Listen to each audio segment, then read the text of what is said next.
Bonjour à tous et merci d'être avec nous pour ce café export bien matinal consacré aujourd'hui à un sujet essentiel pour nos entreprises qui est la digitalisation des procédures douanières et les nouvelles obligations qui arrivent entre 2025 et 2026. Donc c'est un vrai sujet d'actualité. Donc, quand on parle de Delta IE, EORI, Sirène, guichet unique national, RUDE, tout ça sont des sigles qui vont très bientôt faire partie de votre quotidien en tant qu'exportateur. Donc, l'objectif de ce café export, sixième café export est clair, c'est comprendre ce qui change concrètement, savoir comment anticiper ces évolutions et surtout voir comment en faire un levier d'efficacité pour vos services ADV Export. Donc, pour nous accompagner aujourd'hui, nous accueillons Badr Kabaj, qui est directeur des opérations chez Act International, notre partenaire au GEM, pour tout ce qui est question de logistique et supply chain et réglementation, et qui va décrypter ces nouveaux dispositifs étape par étape. Donc, n'hésitez surtout pas pendant ce webinaire à poser vos questions. Badr est là pour y répondre. Et je laisse sans plus tarder la parole à Badr pour qu'il nous parle du premier volet, le Delta IE. Je reprendrai la parole en fin de webinaire pour vous présenter les autres actions. Merci, à tout à l'heure. À vous, Badr. Merci Emmanuel. Je prends le micro. Alors, effectivement, nous allons évoquer les différents aspects de la notion de digitalisation d'un point de vue douanier.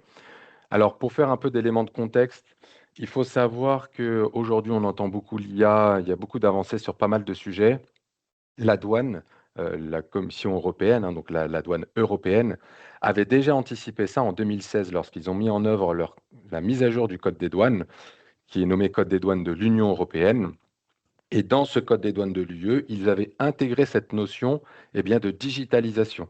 Et donc finalement, le process que l'on retrouve aujourd'hui, il avait déjà été mis en œuvre depuis cette date, jusqu'à aujourd'hui et encore demain, parce qu'on va avoir des modifications qui vont courir jusqu'à 2032. Donc vous voyez, on aura le temps d'en faire un nouveau café export avec les nouvelles applications ou les nouveaux applicatifs qui vont tendre vers cette digitalisation. Le premier élément et le premier sujet qu'on va aborder ensemble est le Delta IE parce que c'est un élément important dans la mesure où vous faites du commerce international et donc nécessairement vous faites donc du dédouanement import et ou export. Et donc ça va avoir un impact direct dans votre organisation. Alors, déjà un petit état des lieux du calendrier de déploiement qui a beaucoup décalé, hein, parce qu'il faut savoir que on était supposé démarrer Delta I, donc le volet import, en mai. Et donc tout ça s'est décalé pour arriver finalement tout doucement à un démarrage effectif le 15 octobre. Donc ça fait un peu moins d'une semaine qu'on a déjà le volet import qui est mis en application.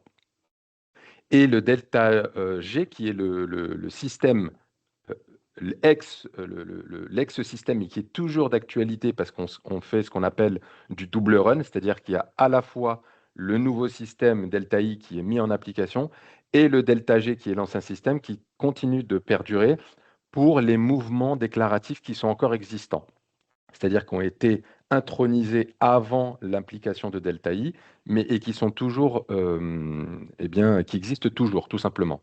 Et au bout du bout, Delta G finira par mourir par petit feu et Delta I prendra 100% la place. Ensuite, pour ce qui concerne Delta E, donc c'est le volet export cette fois, là on a un temps de traitement qui est incompressible, notamment par rapport aux exigences de la Commission européenne, parce qu'il faut savoir qu'on est, nous la France, le vilain petit canard, puisque nous faisons partie des deux derniers États membres à ne pas avoir basculé sous Delta E. Il y a nous et la Grèce.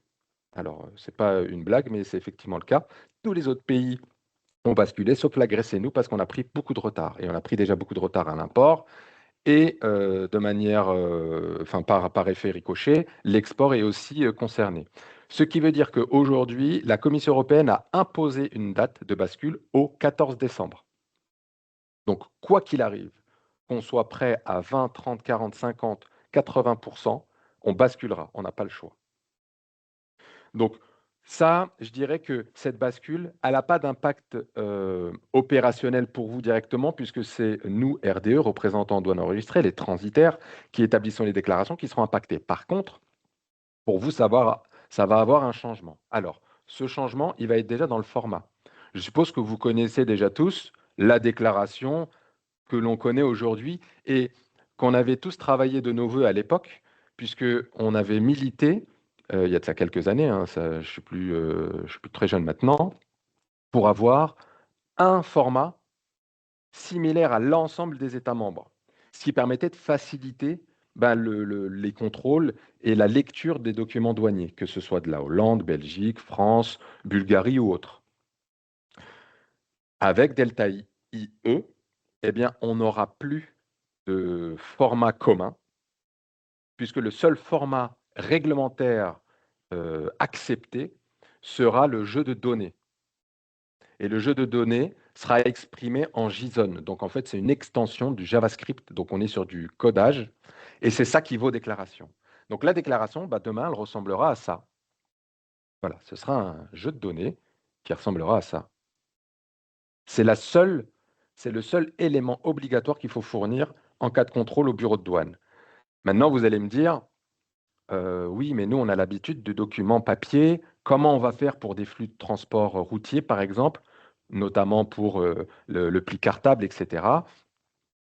Là, la douane a dit, donc la douane française a proposé un format déclaratif, mais il n'y a aucune obligation à ce que les éditeurs de dédouanement abondent dans ce sens. Ce qui veut dire que chaque éditeur, chaque logiciel de dédouanement aura son propre format de déclaration.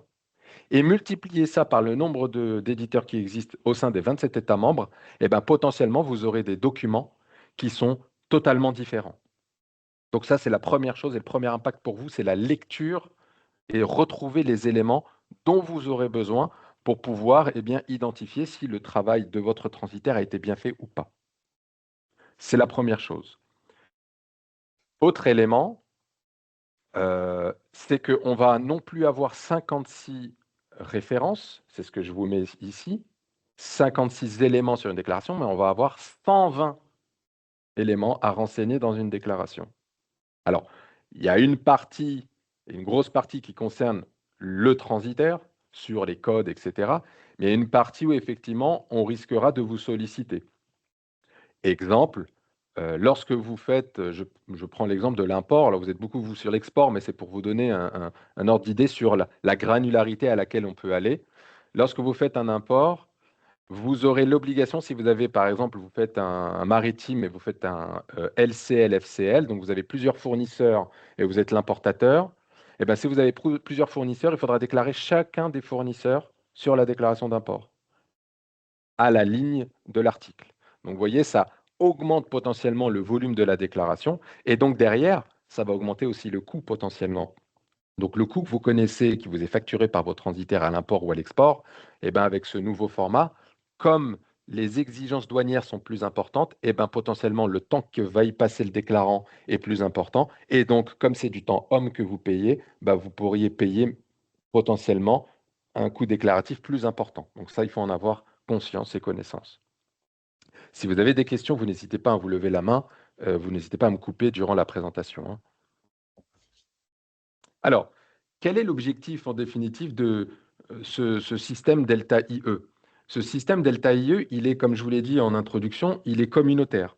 C'est-à-dire que aujourd'hui, enfin plutôt hier, chaque État membre avait son propre logiciel de dédouanement. N'oubliez pas que nous avons effectivement une douane commune, mais chaque État membre avons une réglementation nationale qui nous est propre. L'Union européenne avait pour ambition et a pour ambition de normaliser le traitement déclaratif et donc que chaque logiciel utilisé par chaque État membre ait finalement le même niveau d'information. Et c'est l'objectif de Delta IE. C'est-à-dire qu'aujourd'hui, pour Delta I, comme l'ensemble des États membres ont basculé, et Delta E au 14 décembre, le dédouanement que l'on fera avec les 120 jeux de données en France, il sera le même en Hollande, il sera le même en Belgique, il sera le même en Suède, etc. Qu'est-ce que ça signifie? Ça signifie qu'on va pouvoir mettre en place ce qu'on appelle le dédouanement centralisé communautaire. Ça signifie que vous pouvez dédouaner une marchandise au départ de la Hollande ou en arrivant en Hollande, dans l'exemple que je vous ai mis, depuis la France. C'est-à-dire que vous allez, depuis la France, faire une douane avec votre transitaire français qui va déclarer la marchandise qui arrive en Hollande ou qui part de Hollande depuis la France, sans avoir à passer par des systèmes intermédiaires, avoir l'obligation d'avoir un partenaire de l'autre côté pour qu'un stop soit fait, etc. Donc ça simplifie vachement les choses. Par contre, ça signifie aussi une réorganisation dans l'écosystème déclaratif. Parce que typiquement, je vais grossir le trait dans ce que je vous dis, mais c'est pour que vous voyez la puissance de ce système. Typiquement, un transitaire pourra avoir une entité en Pologne avec des déclarants polonais qui dédouaneront toutes les marchandises qui rentrent dans les 26 autres États membres depuis la Pologne. C'est ce que ça signifie. Donc ça veut dire que demain, votre interlocuteur pourra être un Polonais qui parle français ou anglais et qui pourra vous répondre à vos questions, etc. C'est l'objectif un des objectifs du dédouanement centralisé communautaire. Alors, tous les États membres, la Commission européenne n'a pas voulu froisser les États membres parce que forcément, il y a une disparité et une concurrence dans cet écosystème. La Commission européenne a obligé les États membres à avoir le même niveau de système, enfin un système commun. Par contre, chaque État membre adhère ou pas au système de dédouanement centralisé. Et je vous ai mis aujourd'hui, à date, depuis 2024, quels sont les pays qui ont adhéré.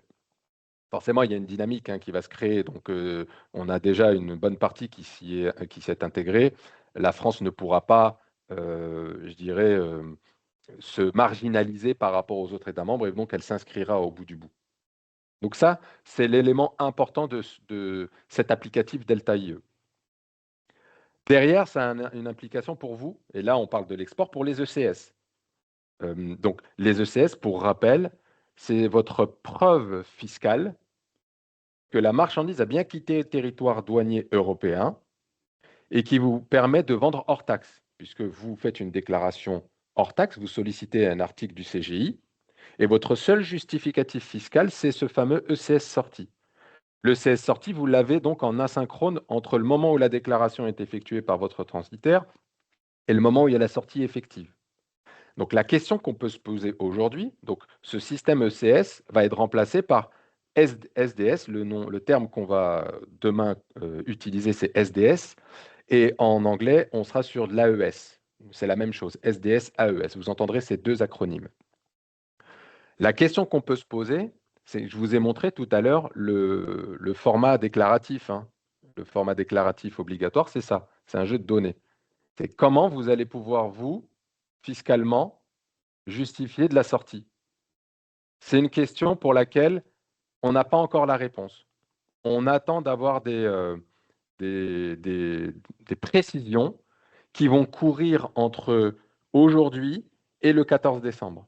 Donc, il faudra effectivement se tenir informé au travers de vos transitaires. Nous aussi, on communiquera sur le sujet pour que vous sachiez précisément comment demain vous allez pouvoir justifier de vos sorties effectives de vos marchandises du territoire douanier. Donc, c'est un élément très important. Est-ce que vous avez des questions à ce stade? OK. Alors, l'ECS sortie. Là, je vous ai mis deux impressions d'une déclaration. J'ai juste isolé les champs où vous devriez normalement retrouver le statut donc ESO où vous le retrouvez ECS sortie, clairement indiqué. À gauche, c'est ce qu'on a en tête de DAU. En haut à droite, vous avez donc ce champ, bureau d'expédition. Là, il ne figure pas, parce qu'en fait, c'est la même déclaration là que j'ai repris. Soit il figure en haut, donc là où j'ai mis la flèche, soit il figure en bas de page du DAU, là où je l'ai entouré. Donc ECS sortie, avec la date de sortie effective. Pour votre information, une petite précision, le ECS sortie, on obtient son statut automatiquement avec le scan de l'EAD, donc du document qui est transmis au transporteur avec un code barre. Il y a une vraie action physique de scan du code barre qui va générer le changement de statut de la déclaration en ECS sortie, en ESO. Parfois, il arrive qu'il y ait des loupés. Quand il y a un loupé, vous devez mener une action auprès de votre transporteur pour qu'il fasse le nécessaire parce qu'ils ont un champ de 90 jours pour pouvoir le faire via le système automatiquement. Passé ce délai de 90 jours, vous devez faire ce qu'on appelle mettre en place des preuves alternatives. Donc, tout document qui prouve que la marchandise a bien quitté le territoire. CMR, déclaration de destination, si vous arrivez à l'obtenir, c'est la meilleure preuve. Si vous avez la déclaration d'import du pays de destination, c'est la meilleure preuve que la marchandise a bien quitté. Donc, vous devez constituer les preuves alternatives pour prouver en cas de contrôle fiscal que la marchandise a bien quitté le territoire douanier de l'Union. Donc, très important, et on vous tiendra informé sur le sujet de l'ECS sortie. Alors, dans la continuité de Delta I, on a l'EORI. Alors, aujourd'hui, l'EORI, c'est un must-have pour pouvoir faire sa déclaration. Vous avez, si vous faites des déclarations export, vous avez nécessairement un EORI, un numéro EORI. Ce numéro EORI, vous l'avez obtenu via l'administration des douanes en vous enregistrant. Donc, c'est votre numéro de SIRET avec FR devant. Aujourd'hui, la Commission européenne et les États membres vont pousser pour qu'il y ait une harmonisation, et ça rejoint ce que je vous ai montré tout à l'heure. Pour être en capacité de pouvoir dédouaner n'importe où au sein de l'Union européenne, il faut qu'on normalise les données. Et là, la France avait, ou du moins a, une singularité, puisque le ORI n'a pas été construit sur le SIREN, comme les 26 autres États membres, mais sur le SIRET. Donc, pour pouvoir dédouaner n'importe où en Europe, il va falloir nécessairement que la France bascule sur l'EORI Sirène. Et l'EORI Sirène, aujourd'hui, il est déjà imposé à tous les opérateurs qui ont des autorisations ou qui font une demande d'autorisation douanière.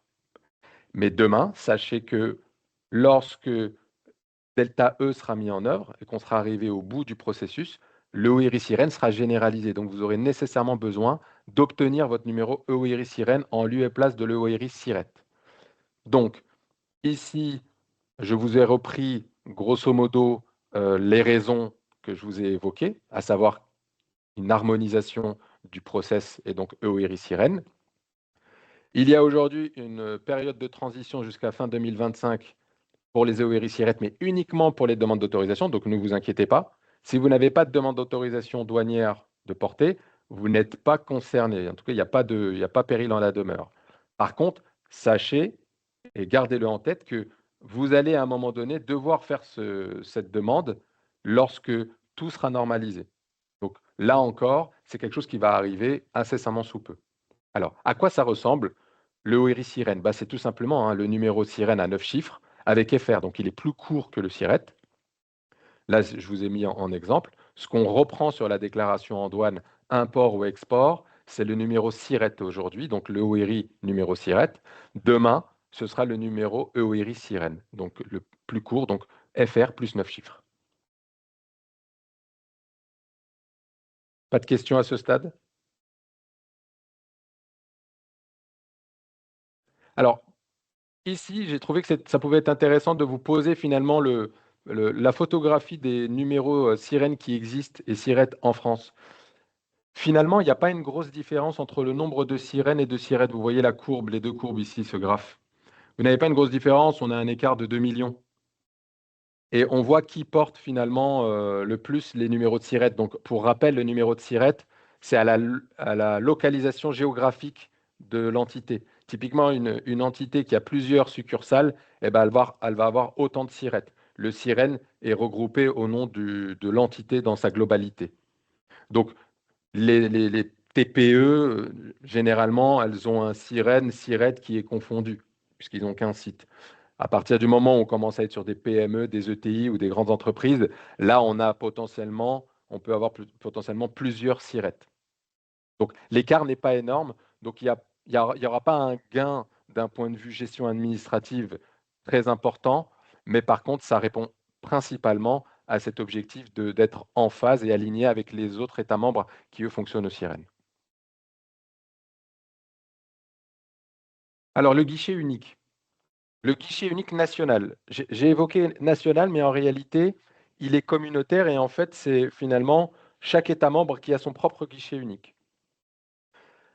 Le guichet unique, il a vocation, encore une fois, dans cet objectif de digitalisation, de ne plus avoir de formalisme papier au bout du bout pour chaque autorisation euh, qui concerne un produit donné, parce que pour chaque produit, vous avez une multitude de règles.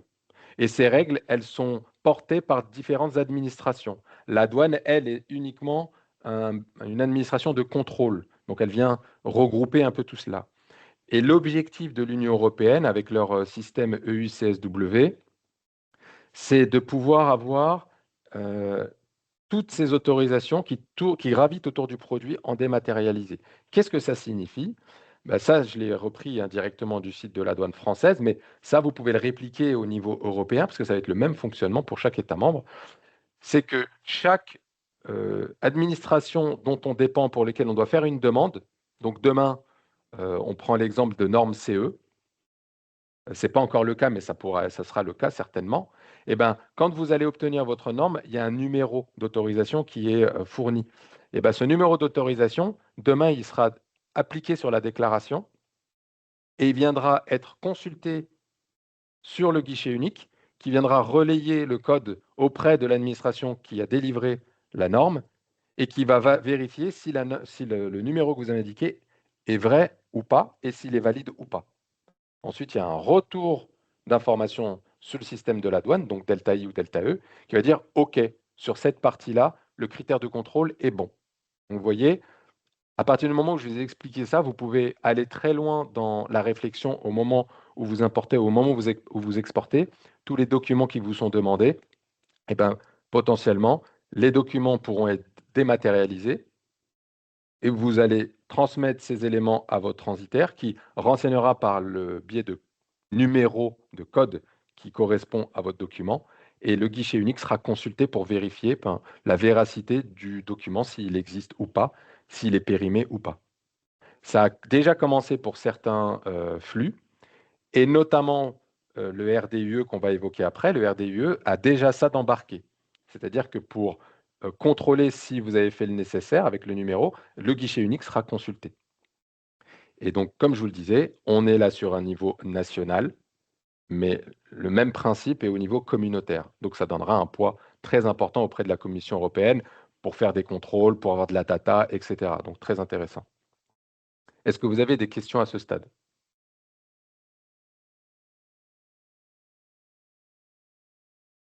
Alors, le RDUE. Le RDUE, en quoi il consiste? C'est un règlement qui est supposé entrer en application fin de cette année, c'est-à-dire début 2026. Il permet de réguler l'approvisionnement de marchandises qui sont à risque et qui font porter, je dirais, le risque sur des zones d'approvisionnement pour lesquelles il y a une pénurie. Et c'est lié justement à l'objectif de pouvoir réduire l'impact carbone sur les produits importés.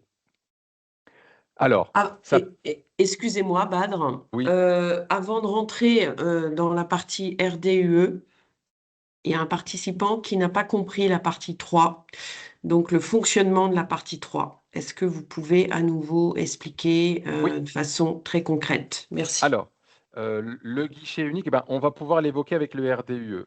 Grosso modo, le RDUE va être, donc, ça va me permettre de continuer sur le RDUE et de faire la jonction avec le guichet Ok. unique. OK? Donc, Ouais. l'objectif est donc de développer des chaînes d'approvisionnement éco-responsables et de traçabilité. Alors, ici, on a les différents produits concernés. Et on a encadré en rouge le bois et papier, puisqu'a priori, hein, c'est la matière première qui vous concerne. Attention, dans la RDIE, ce n'est pas uniquement la matière première, mais ce sont aussi leurs produits dérivés. Et on arrive à identifier si le produit est soumis ou pas à RDIE via le code douanier. Donc, on vous l'a mis ici en annexe, vous pourrez le consulter. Ici, vous pourrez consulter en cliquant, vous aurez le lien. Donc, calendrier de déploiement, je ne vais pas rentrer dans le détail, mais grosso modo, l'objectif, c'est qu'à fin d'année, il puisse y avoir lancement de ce nouvel applicatif. Aujourd'hui, on est encore dans l'attente d'un décalage d'une année ou pas. Ce n'est pas encore officiel. Il y a eu une demande qui a été faite par la Commission européenne de décaler d'un an parce que le système de contrôle n'est pas fonctionnel. Mais aujourd'hui, à l'heure où je vous parle, on considère qu'à fin d'année, au début d'année prochaine, on devrait démarrer avec cette nouvelle réglementation. Cette réglementation, donc, elle permet de pouvoir contrôler les approvisionnements de vos produits, mais aussi la distribution. Donc, on n'est pas qu'à l'import, on est à l'importation, on est à l'exportation, on est à la revente. Donc, c'est une réglementation qui a un spectre assez large. Donc, typiquement, vous, si vous vendez en dehors de l'Union européenne, mais au sein même de l'Union européenne, vous êtes concerné. Et bien évidemment, à l'importation. Alors, une fois qu'on a dit ça, les flux exemptés, alors on a effectivement les échantillons, mais ça, on va le passer. On a différentes exigences. Et en fonction du cas dans lequel vous allez être, vous allez tomber dans telle ou telle exigence. Ce qui va être intéressant pour nous, ça va être de regarder les niveaux d'obligation, comment on les identifie.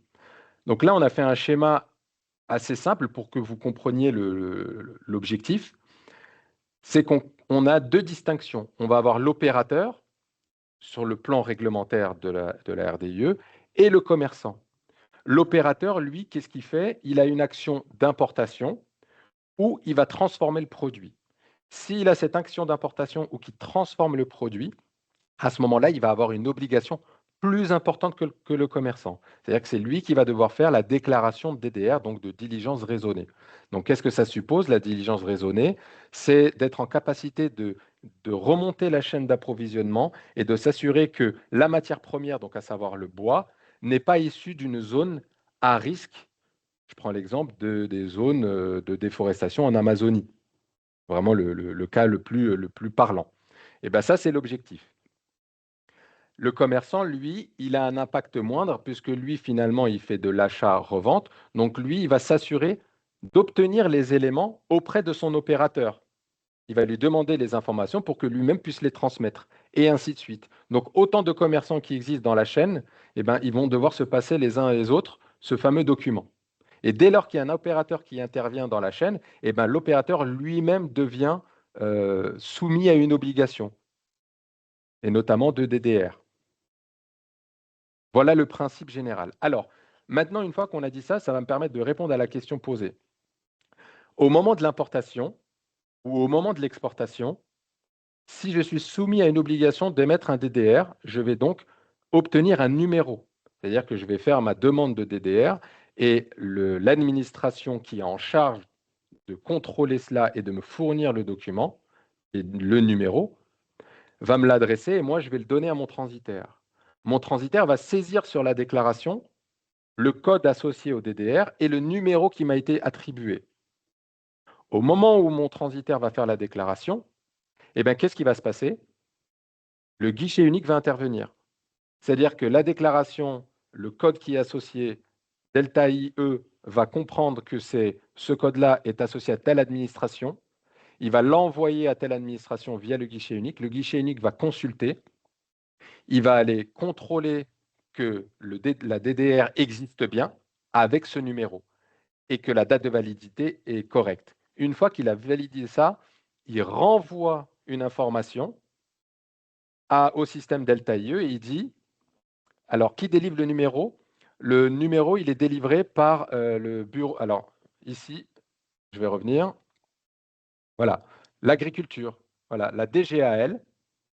Donc ici, typiquement, c'est l'administration, donc c'est le ministère de l'Agriculture et donc les services qu'il couvre qui vont fournir ce document quand ça va être saisi. Et où est-ce que ça va être saisi? Ça va être saisi dans le système Trace.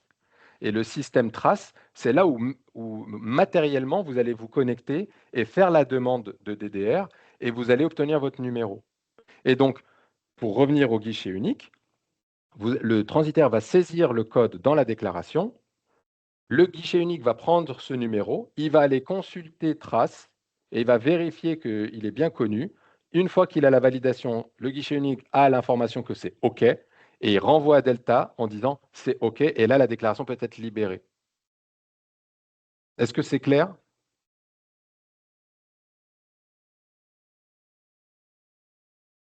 Peut-être par un Christelle, schéma. Mm. elle est en train d'écrire.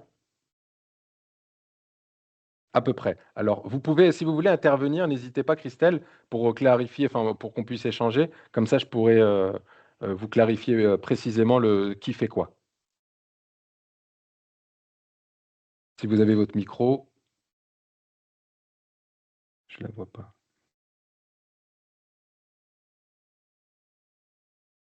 Vous pouvez mettre votre micro, Christelle?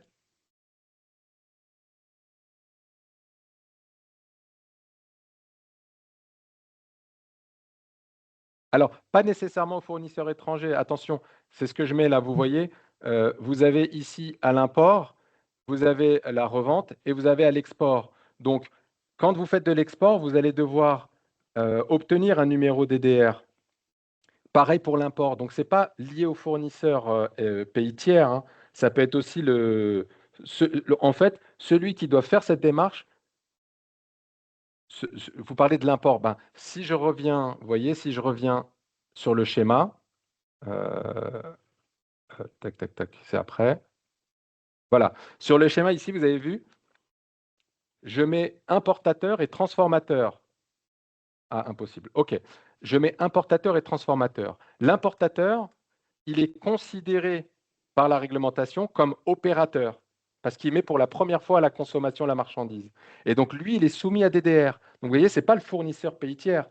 Par contre, votre fournisseur pays tiers, il doit vous transmettre des éléments qui vont vous permettre de faire votre diligence raisonnée. Oui. Et bien, dans ce cas-là, si vous importez du bois d'un pays hors UE, que ce bois fait partie, que le code douanier que vous utilisez fait partie de l'annexe 1 que je vous ai mis en pièce jointe, alors vous serez soumis effectivement à émission du DDR.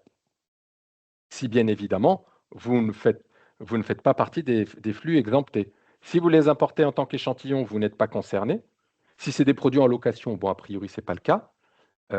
Ou si vous êtes dans les cas cités ici, vous n'aurez pas de DDR à mettre. Par contre, si vous n'êtes pas dans cette exemption, vous allez, en tant qu'importateur, vous allez devoir effectivement les mettre.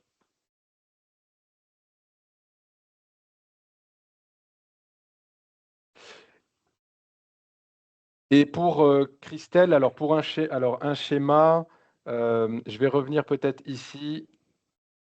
Voilà, le schéma ici du guichet unique, vous avez vu, vous avez au centre Gun. Donc guichet unique, il faut le matérialiser comme un logiciel. C'est vraiment un logiciel au sens propre.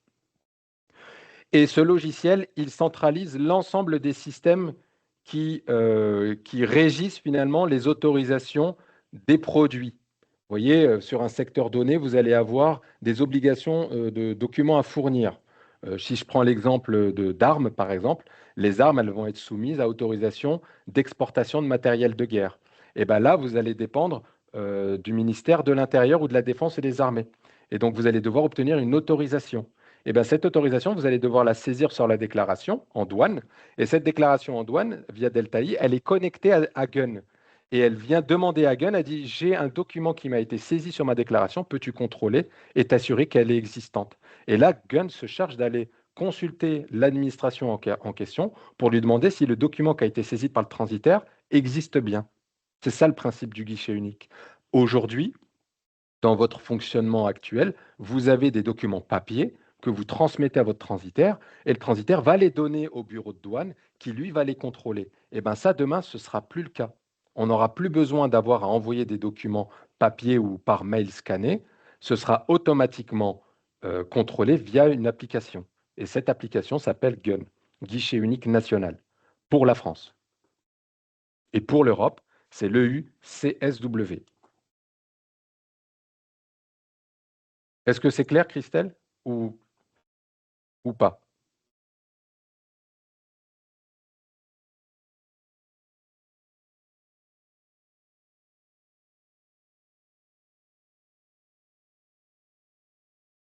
Parfait. Alors, je reviens sur le schéma. Voilà. Ensuite, les cas spécifiques. Donc, les cas spécifiques. Donc, on revient finalement à la question qui a été posée. L'import d'un produit pour un usage interne à l'entreprise, vous êtes opérateur et devez faire une DDR avant la mise en libre pratique. Vous voyez, vous êtes dans le flux import, vous devez la faire. Dans les flux intracommunautaires, si vous fournissez le produit à un client établi sur le sol communautaire, vous le mettez sur le marché, vous devez aussi établir une DDR. Et si par contre, vous l'utilisez dans le cas d'une consommation interne, à ce moment-là, vous êtes consommateur, donc il n'y a pas de DDR à fournir. Si on prend l'exemple des palettes, c'est un exemple qui est intéressant. Si vous importez des palettes vides, bah là, vous êtes soumis. Par contre, si vous importez des palettes avec des produits dessus, la palette n'est pas soumise.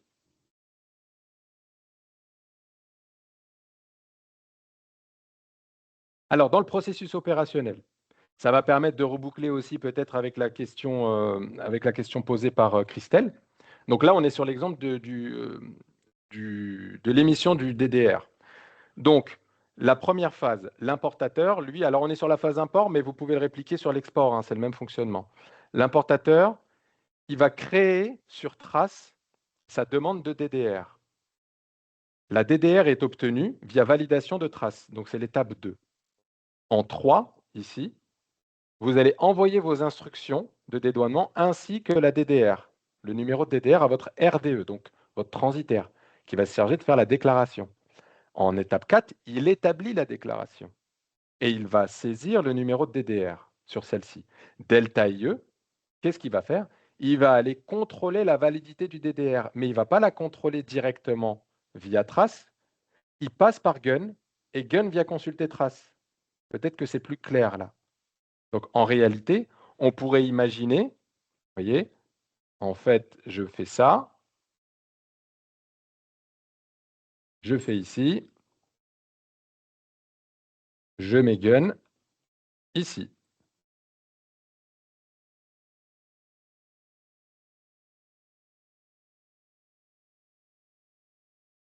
Voilà. Voilà. Et donc ici, vous avez donc Delta I qui va consulter Gun. Gun va aller contrôler via le système trace que le DDR qui a été saisi ici par les DE et transmis par l'importateur-exportateur est bien valide. Ensuite, qu'est-ce qui se passe? Il y a un retour qui dit OK, c'est bon, validation de la déclaration auprès du RDE, et le RDE transmet la déclaration de BAE à son importateur-exportateur. Voilà le mécanisme. Alors, en pratique, qu'est-ce que ça ressemble à quoi? Alors, on vous a mis ici une image du système trace. Alors, on est sur une base test. On n'est pas sur une base prod, puisque je vous l'ai dit tout à l'heure, la base prod a quelques problèmes. Mais en base test, on a commencé déjà à faire quelques essais, des saisies et autres. Donc, vous allez ici, on vous a mis le lien, vous pourrez vous connecter. Vous allez ici, vous créez votre compte, il faudra créer votre compte, et une fois que vous avez créé votre compte, bah, vous pouvez vous connecter et faire vos tests. Vous voyez, typiquement, là, on a fait un test où on a généré, pour du papier et carton, le code douanier, un numéro DDR. Voilà. Donc, ça ressemble à ça, et le numéro de référence est là. Le système de connexion ressemble à ça. Donc, vous vous connectez ici une fois que vous avez votre code, vos codes d'accès, vous vous connectez à UI-Login et vous pouvez, en base test, déjà vous entraîner. Donc, ce que je peux vous préconiser, c'est de vous connecter pour pouvoir vous entraîner à générer, si vous avez effectivement la responsabilité de le faire, hein. Si vous n'avez pas la responsabilité de le faire, bah, vous laissez à la personne idoine de s'en charger. Mais par contre, si vous avez la responsabilité de le faire à un moment ou à un autre, bah, ça peut être intéressant d'aller vous entraîner, d'apprivoiser, je dirais, l'environnement. L'environnement de test est vraiment la stricte réplique de l'environnement de prod.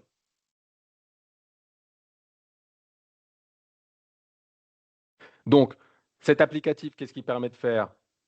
Il permet effectivement de générer vos déclarations, de vérifier les DDR de vos partenaires. parce que vous pouvez aussi vérifier les DDR de vos partenaires. N'oubliez pas, si vous êtes commerçant, il va vous fournir la DDR. Vous allez devoir la vérifier. Donc, vous allez vous connecter sur Trace pour s'assurer que ça existe bien, parce qu'il pourrait vous envoyer un numéro qui est faux. Donc, vous pouvez aussi le consulter pour vous assurer qu'il existe bien. Et ici, on vous a mis le lien pour pouvoir vous connecter et vous entraîner sur le sujet. Et ce que je peux dire donc en conclusion de tout ce que je viens de vous présenter, c'est que pour Delta IE, il va être important pour vous de vous rapprocher de vos transitaires pour que vous puissiez valider avec eux le nouveau format de document qu'ils vont vous fournir, parce que n'oubliez pas ce que je vous ai dit tout à l'heure, il n'y a aucune obligation aujourd'hui à ce qu'un transitaire vous envoie un document qui est commun à l'ensemble des États membres ou à l'ensemble des applicatifs. Donc, il faudra vérifier avec lui quel document vous fournir. Si vous utilisez plusieurs transitaires, vous allez les solliciter tous pour savoir déjà, ça va vous permettre de savoir s'ils utilisent le même logiciel de dédouanement. Parce que s'ils vous fournissent le même document, c'est qu'a priori, ils utilisent le même logiciel de dédouanement. Donc ça, ce sera un bon point pour vous.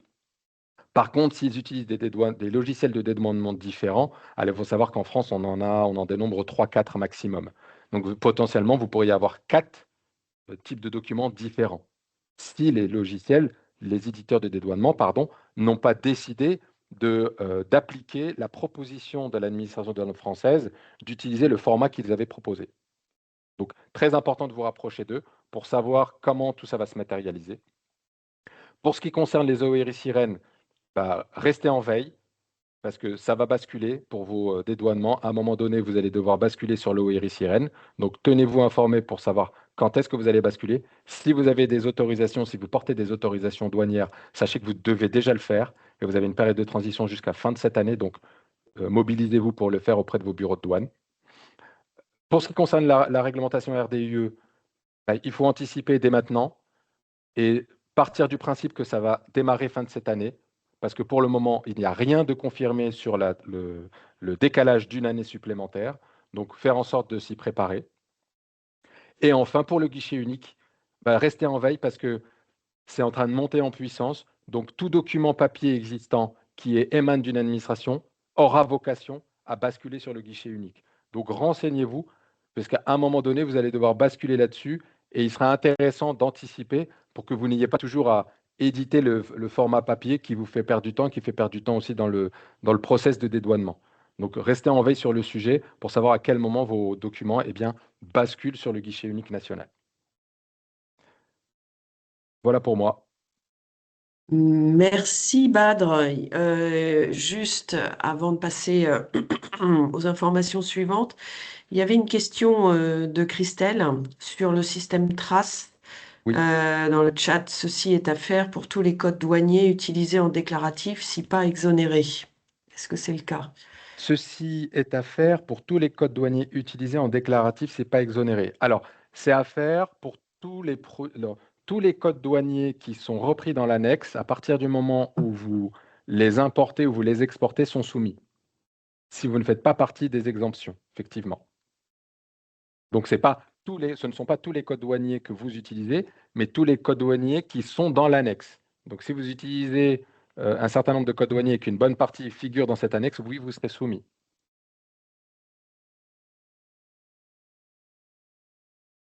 Ok. Est-ce qu'il y a d'autres questions? Elle est en train d'écrire, Christelle. Je vois qu'elle est en train d'écrire. OK, c'est bon. C'est bon? Oui. Alors, avant de passer aux informations GEM, est-ce qu'il y a d'autres questions? C'est un peu nouveau, c'est un peu compliqué à comprendre en termes de process, donc c'est vraiment le moment. N'hésitez pas à prendre le micro. Est-ce qu'on peut dire qu'on peut interpeller Badre je ne sais pas si on m'entend, Emmanuel. Oui. Oui, on s'entend. Oui, je rappelle à toutes, à tous que nous disposons d'une hotline avec Acte International. Donc, si vous voulez redemander ou interpeller, vous faites un petit mot à Emmanuel, Audrey, voilà, et on contactera Acte International, parce que cette hotline, elle court tous les jours et tout le temps. Donc n'hésitez pas, elle est faite pour vous et elle est financée par le GEM, voilà, pour que ça tourne et que ça réponde à vos questions. Donc n'hésitez surtout pas. Je te repasse la parole, Oui, Emmanuel. merci. Donc, passons, s'il n'y a pas d'autres questions, passons au prochain événement, Café Export, qui aura lieu le 22 janvier, 8h30, 9h15. Donc là, on sera amené à vous présenter, toujours avec Badr, n'est-ce pas? Les passes export sur lesquels Acte International, notre partenaire, donc, a travaillé. Alors, c'est quoi un passe export?